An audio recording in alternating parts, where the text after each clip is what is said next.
Live from downtown Detroit. Local 4 News at noon starts now. Well, let's face it, we have been spoiled in the month of November, and this week we are on the cooler side of normal and tracking a little trouble for the big holiday travel day. After nearly 40 years, the Pistons are returning home. It's long overdue. You know, we always call the Pistons the Auburn Hill Pistons. The team leaving the Palace of Auburn Hills and coming to Detroit. And today, it's expected to be made official. Plus, learning her fate, the ex-wife of Detroit rapper Eminem is in court being sentenced for drunk driving. And that story does stop our news at noon. Thank you for joining us. I'm Beverly. You might remember when we broke this story several months ago, we highlighted that her case had been sealed. But since then, it's been reopened. And as our Nick Monticelli reports, Mathers faced the judge possibly for the last time. Good afternoon. This could be the end of this saga, the drunk driving case for Kim Mathers, the ex-wife of rapper Eminem. But it's a story that we almost didn't know about. Mathers, file number 15-2205. This could be the last time we see Kim Mathers in court. This drunk driving case could be behind her. But it lasted more than a year. Mathers now admitting what happened in October of last year was a suicide attempt. And the aftermath was caught on cell phone video and police dash cams. You know who it is? No, Kim Mathers. Is it? Yep, she's hammered. Like I asked her what happened. She said, I'm drinking and driving. She smells like she's hammered. Mathers says she intentionally slammed her SUV into a ditch and a utility pole before it landed upside down. Back then, she also openly admitted to the drinking. How much do you have to drink today, Kim? Like a bit. What were you drinking? Originally, this court case was sealed, partly because of her medical information. But after Local 4 got copies of reports and the dash cam video, the case was reopened. Originally, Mathers wanted to take this to trial, but instead pleaded no contest to drunk driving. I'm really, truly, deeply sorry for my actions that day. They were selfish, destructive. I didn't take into consideration anybody else's safety. So what exactly is her sentence? She got 1 year of probation and $900 in fines. You may think that's a little light, but the judge here made it a point to say that this is technically her first drunk driving case, so that is standard for a first-time offender. In Shelby Township, Nick Monticelli, Local 4. All righty, Nick, thank you. Let's talk about the Pistons now, because they're soon going to be packing their bags, making the move from the Palace of Auburn Hills to the new Red Wings Arena here in downtown Detroit. And after weeks of waiting, today we'll finally be making it official. You're looking live now at the construction site right there on Little Caesars Arena. And this won't be the first time that the two teams are under the same roof. And this Detroit Pistons team always believed that they could. It's hard to imagine it's been a dozen years since the Pistons took down the Lakers, winning the championship. And it's likely the last one they'll win in this building. Today, it will formally be announced the Detroit Pistons are moving back to Detroit.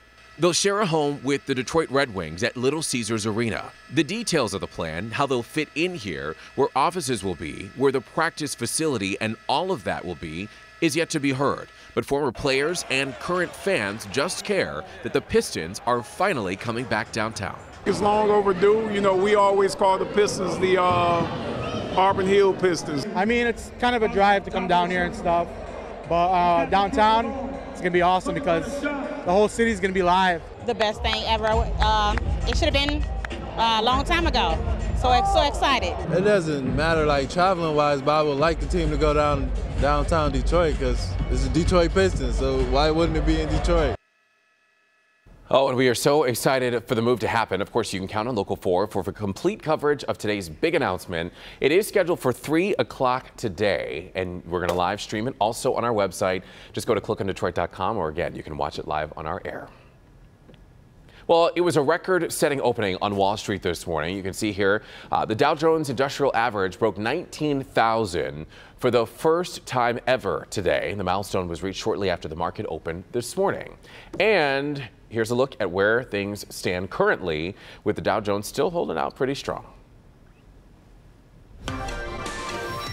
All right, turning our attention to the forecast now. Everybody excited to see what we are going to be in for come Thanksgiving. Let's start with today, Brandon, and see how cold things got.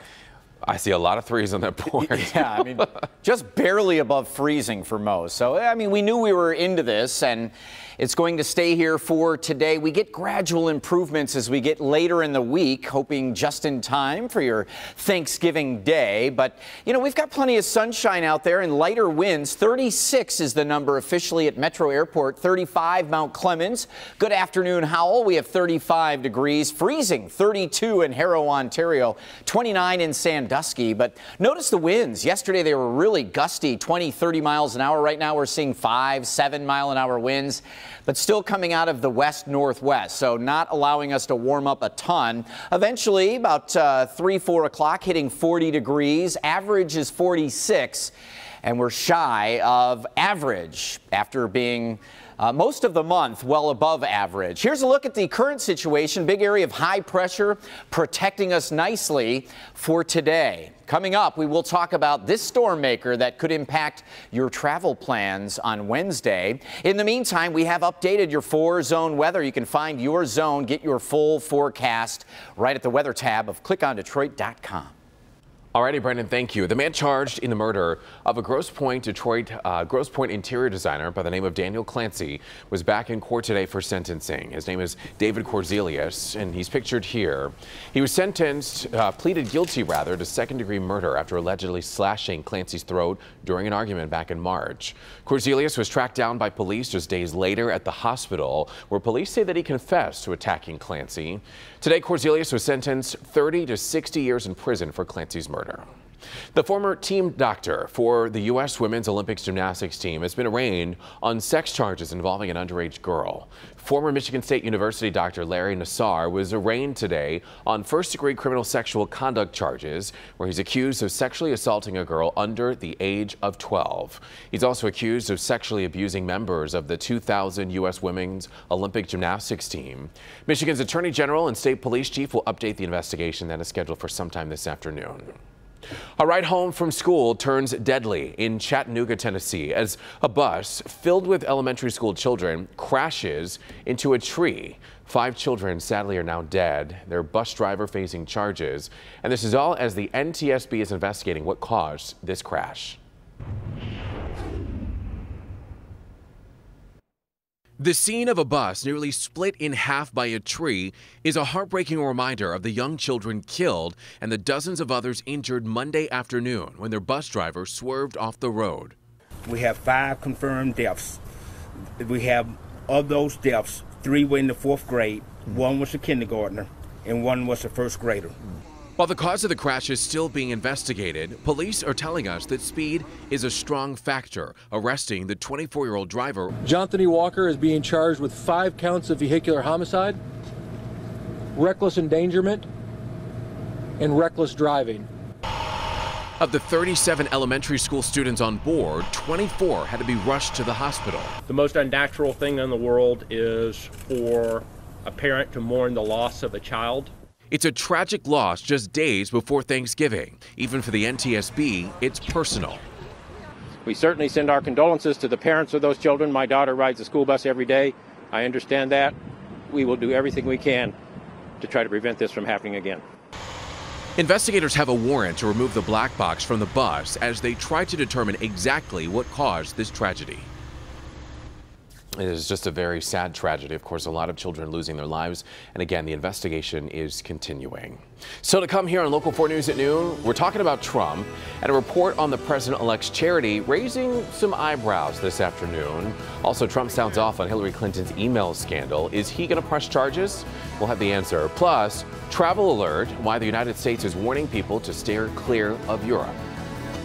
Lots of choices to shop on Black Friday, but let me take you to a small community that's putting its money where its heart is by using the day to raise money for those who need it most.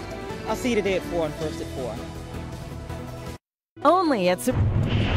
Welcome back, everyone. There are new developments this afternoon about the man suspected of killing his wife in Beverly Hills. Take a look at the scene. This was from Sunday afternoon. Police had received a call about a double shooting at a home on Riverside Drive between 13 and 14 Mile Road near Evergreen. Right now, they've released few details, but we have learned today the man who killed his wife, or is accused of killing his wife and then turning the gun on himself, has died. We're still waiting on word of a motive.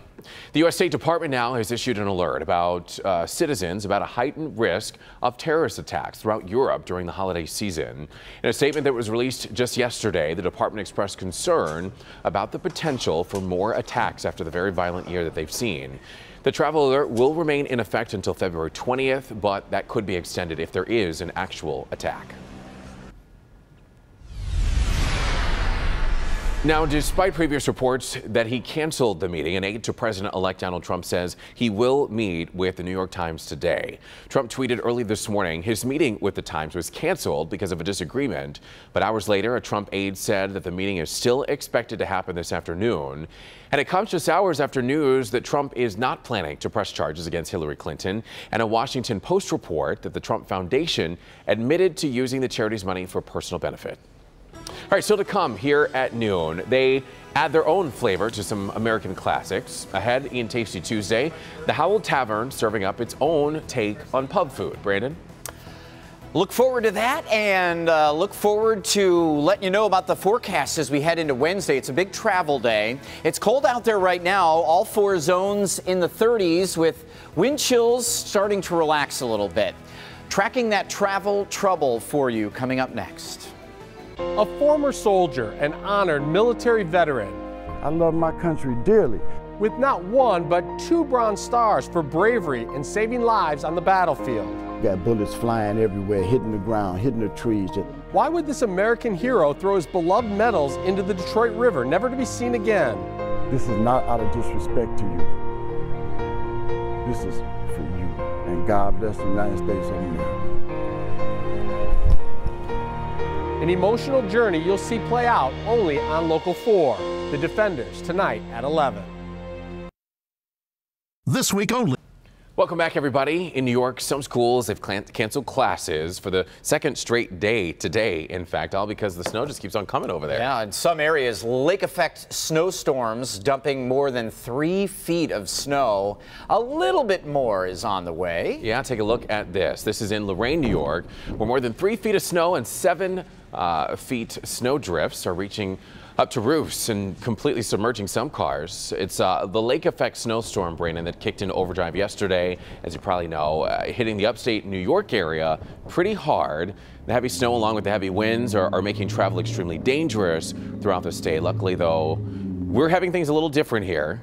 Yeah, we are. Could this be heading our way? No, we're going to show you here, starting off in upstate New York in the Syracuse area. Things are winding down, and it's moving away from us, moving toward Albany and over toward New York City, but a lot of it not reaching that area. So just to show you, that radar is starting to wrap things up there. Crazy.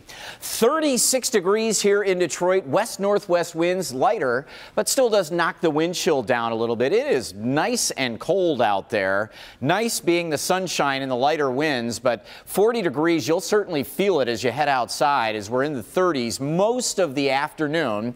High clouds increasing overnight, rolling in, but dry conditions. 29 the overnight low. We have a big area of high pressure over us right now. This is a stabilizing, drying part of our forecast, and that's going to help to eat into a lot of the moisture that's going to try to work in here on Wednesday. And as that dry air meets this oncoming storm, it actually cools things. Thermodynamic element, evaporative cooling. As the moisture evaporates, it cools the column of air. And so although we're seeing mainly rain on the southern edge of this moving our way, I think we're going to get a little onset of a little wintry mix at first. Not today again, but it is tomorrow and the big travel day. Notice as it comes in, it really struggles in the morning. In fact, through 10, 11 o'clock, it could be mostly dry over the area, but 10, 11 a.m. is the time where we want to watch out for these pockets of wintry mix, maybe a little sleet and snow mixed in, but mainly as we head into the afternoon, it is rain. Afternoon and evening, so the earlier travel, the better to get in and out of the area, as the heaviest and worst weather will be late afternoon and evening, mainly as rain, liquid precip, and maybe going until 7 or 8 o'clock on Thanksgiving morning. Not non-stop, but some isolated showers still early in the morning on Thursday. By the time the parade starts, we're good to go, drying out. 47 on Thanksgiving. Tomorrow is that tricky day, though. We'll just have to watch it very carefully, so make sure you stay tuned tuned in to Ben Bailey tonight, myself tomorrow morning, and we'll get you all set to head out of town. Also want to let you know, a little wintry mix on Friday. Could be just a little light snowflake drizzle kind of activity as you head out Black Friday shopping. Today's Tasty Tuesday takes us to Mr. B's Rustic Tavern in Howell. Restaurant under new ownership, bringing a new look, better yet, a new taste to pub grub. Mr. B's Rustic Tavern in downtown Howell is different. Different in that great kind of way. The ambiance will put you in the mood for Mr. B's spin on tavern food. Griddled Georgia Reuben with turkey, fresh turkey.